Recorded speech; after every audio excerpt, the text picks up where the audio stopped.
ابتدا ہے رب جلیل کے بابرکت نام سے، جو دلوں کے بھید خوب جانتا ہے۔ دیکھتی آنکھوں سنتے کانوں، آپ کو احمد شبیر کا سلام پہنچے۔ آج کی ہماری کہانی کا موضوع ہے کفن چور کا واقعہ۔ بغداد شریف میں ایک پارسا عورت رہتی تھی۔ اسی زمانے میں وہاں ایک کفن چور بھی رہا کرتا تھا۔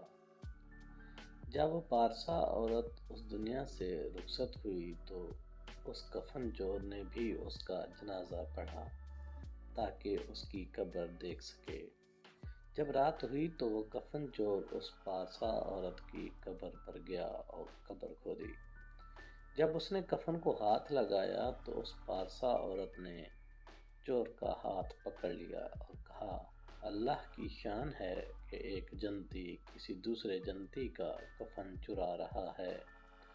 یہ سن کر کفن چور لرز گیا اور کہنے لگا کہ اے پارسا بیوی، تیرے جنتی ہونے میں تو شک نہیں، لیکن میں نے تو ساری زندگی مردوں کے کفن چرائے ہیں، میں کیسے جنتی ہو سکتا ہوں؟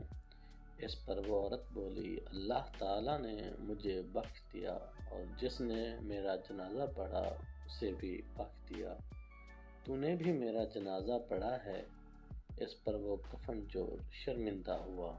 اس نے توبہ کی اور اپنے زمانے کا کتب بن گیا۔ جانتے ہیں کہ یہ اتنی نیک عورت کون تھی؟ یہ حضرت رابعہ بصری تھی۔ اگلی ویڈیو تک ہمیں اجازت دیجیے۔ اپنا خیال رکھیے گا۔ اللہ نگہبان۔